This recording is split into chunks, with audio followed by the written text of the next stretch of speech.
Il était une fois, dans une jolie ferme entourée de champs et d'un grand étang, une maman cane qui couvait ses œufs avec beaucoup d'amour. Chaque jour, elle attendait patiemment que ses petits canetons sortent de leur coquille. Un matin, crac, crac, crac. Les œufs commencèrent à se briser, et de jolis petits canetons jaunes sortirent un à un, piaillant joyeusement. Mais il restait un œuf plus gros que les autres, tout gris, qui ne voulait pas éclore. La maman attendit encore, et enfin, crac. Un dernier petit canard en sortit. Il était très grand et tout gris, très différent de ses frères et sœurs. Les autres canetons se moquèrent. « Oh, regarde comme il est laid.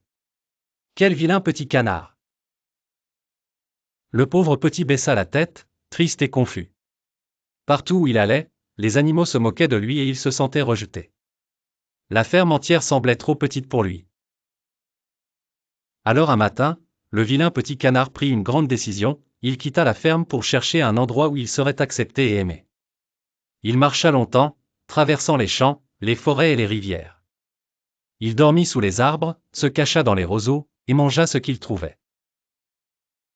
L'hiver arriva. Il faisait très froid, et le pauvre petit canard avait faim et froid. Il trouva refuge près d'un étang gelé.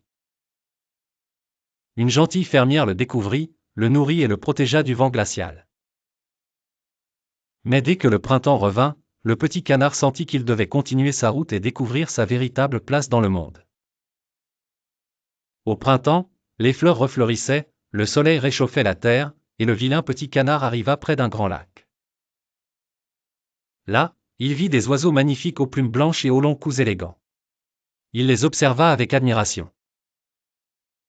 En regardant son reflet dans l'eau, il fut surpris. Il n'était plus gris et maladroit.